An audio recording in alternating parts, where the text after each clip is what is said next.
एक बहुत सुंदर से जंगल में हरे रंग की कोयल रहा करती थी। उसका रंग हरा था। उसे एक नए घर की तलाश थी। वो एक नए जंगल में जाकर वहाँ कोयलों की आवाज सुनती है और उसी पेड़ पर जाकर बैठ जाती है। लेकिन हरी कोयल को देखकर बाकी सभी काले रंग की कोयल आपस में बातें करने लगती हैं। अरे अरे, देखा तुमने? ये तो हरे रंग की कोयल है। हाँ, मैंने ऐसी कोयल कभी नहीं देखी। कोयल तो काली होती है ना? ये कौन सी प्रजाति की है? हरी कोयल उनकी बातें सुन लेती है और सबसे कहती है, नमस्कार, मेरा नाम कुकी है। मैं हरे रंग की हूँ। मैं यहाँ से नहीं, बहुत दूर देश से आई हूँ। हमारे यहाँ पर हरे रंग की ही कोयल होती है। मुझे नए घर की तलाश थी।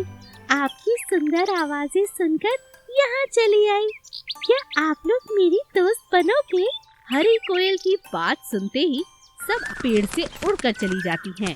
उनमें से एक काली कोयल हरी कोयल से कहती है, देखो, इस जंगल में तुम नहीं हो। अच्छा होगा अकेली ही रहो। देखो, हम सिर्फ काले लोगों को ही अपना दोस्त बनाते हैं। तुम न जाने कहाँ से चली आई हो। इस जंगल में तो बस काली कोयल ही रहेगी। तुम यहाँ से जा सकती हो।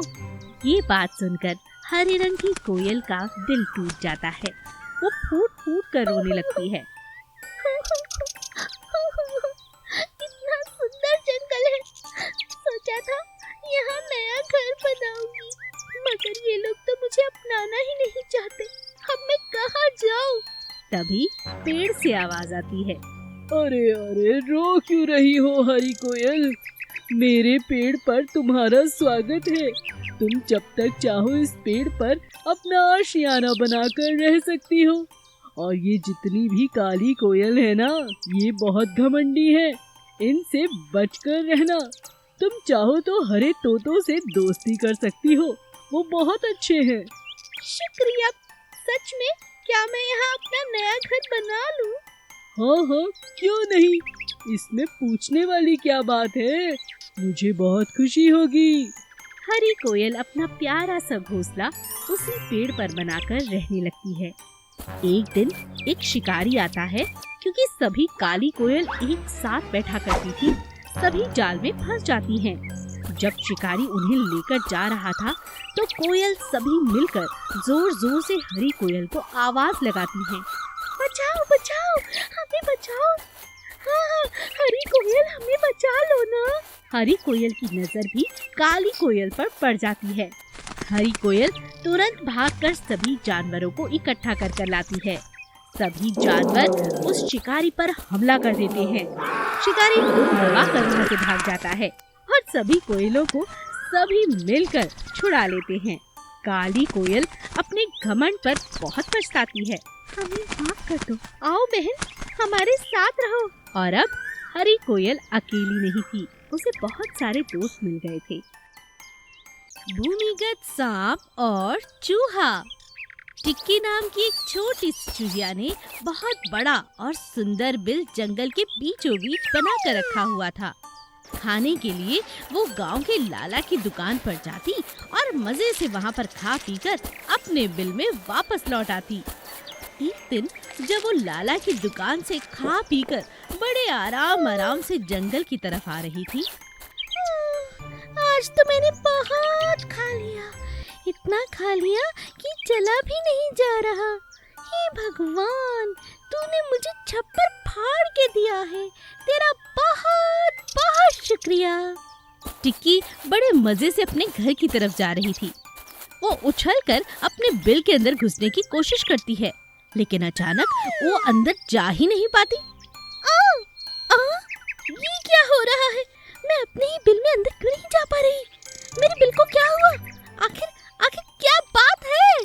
वो जोर जोर से चिल्लाने लगती है। कोई है? मेरी मदद करो। मैं अपने बिल के अंदर नहीं जा पा रही हूँ। ये कैसे हो सकता है? तभी अचानक एक काले रंग का लंबा सा नाग निकलकर भूमिगत बिल से बाहर आ जाता है और फुंकारते हुए कहता है, आज से ये बिल मेरा है। मैं यहाँ रहूंगा और तू नया बिल बनाएगी। क्यों? मैं नया बिल क्यों बनाऊंगी? ये मेरा घर है, अंदर इतना सारा सामान है, फ्रिज है, सोफा है, वॉशिंग मशीन है, डाइनिंग टेबल है। ओहो, मैंने इतनी मुश्किल से अपने घर को सजाया है और तुम यहाँ पर बने बनाए घर को लूट लेना चाहते हो? ऐसा नहीं होने दूंगी। सांप उसे बहुत डराता है। दोनों के बीच में काफी देर झगड़ा चलता रहता है, लेकिन सांप के आगे छोटी नन्ही चूहिया की कोई बात नहीं चलती और वो चुपचाप बिल के बाहर ही बैठ जाती है। अब वो रोज वहीं रहने लगी। बिल के अंदर जाने की हिम्मत तो चूहिया में थी नहीं, लेकिन एक दिन उसने एक उपाय सोचा। अरे बस गुस्सा छोड़ भी दो सांप जी, बाहर भी आया करो। देखो ये जंगल कितना सुंदर है। कई दिनों से अंदर बैठा बैठा सांप भी बोर हो चुका था। उसने चूहिया से कहा, वो सब तो ठीक है, लेकिन यहाँ कुछ खाने पीने को नहीं है क्या? है ना, आप मेरे साथ मेरे लाला जी की दुकान पर चलो। वहाँ पर तो इतने मजेदार पकवान हैं कि कभी खाए नहीं होंगे आपने। क्या तुम मुझे वहाँ ले चलोगी? मगर ऐसा क्यों? कहा ना, मैं तो वहीं रह लिया करूंगी, वो भी मेरे घर की तरह ही है। सारा दिन तो मैं वहीं पड़ी रहती थी। चलना पसंद करते हो तो चलो, मुझे तो बहुत भूख लगी है। लालच में आकर सांप छोटी नन्ही चूहिया के साथ सेठ की दुकान पर पहुंच जाता है। चूहिया वहां जाकर सेठ से कहती है, लाला जी मेरी बात सुनिए, मैं बरसों से आपकी दुकान पर अनाज खा रही हूँ। मैंने आपका नमक खाया है। आप जानते नहीं उस बोरी के पीछे काला नाग है। जल्दी कुछ करिए, नहीं तो बहुत कुछ हो जाएगा। लाला चूहिया की बात समझ जाता है और एक बड़ा मोटा डंडा लेकर सांप को मारने लगता है। कुछ ही देर में सांप पूरी तरह से खत्म हो जाता है और चूहिया का बदला पूरा हो जाता है। चूहिया मजे से अपने घर वापस लौट आती है और अपने भूमिगत बिल में खुशी खुशी रहने लगती है। बाज की माँ कबूतर। सोनपुर जंगल में चिक्की नाम की कबूतरी रहा करती थी। वो बहुत ही शरीफ थी और दयालु भी। वो सोनपुर जंगल में बिल्कुल ही अकेली रहा करती थी। उसके सभी रिश्तेदार सोनपुर शहर में रहते थे। चिक्की कभी कभी अपने रिश्तेदारों से मिलने सोनपुर जंगल से सोनपुर शहर जाया करती थी, जहाँ पर ऊंची ऊंची बिल्डिंगों के किनारे उसके रिश्तेदार अपना घोंसला बनाकर रहते थे। एक दिन चिक्की अपनी बहन सोनी से मिलकर जब शहर से वापस आ रही थी, तब उसने उड़ते हुए देखा। अरे ये क्या, ये तो किसी पक्षी का बच्चा लगता है। चलो चल कर देखती हूँ। जब उसने नीचे आकर देखा तो एक बाज का घायल छोटा सा बच्चा पड़ा हुआ था। चिक्की ने उसे पानी पिलाया और पानी पीते ही बाज बच्चे को होश आ गया। चिक्की ने उसकी हालत देखकर सोचा, अगर मैंने इसे यहाँ छोड़ दिया तो ये मर जाएगा। इसे साथ ले चलती हूँ। चिक्की उसे उठाकर अपने घोंसले में ले आई और उसकी खूब सेवा की। कुछ ही दिनों में वो बिल्कुल तंदुरुस्त हो गया।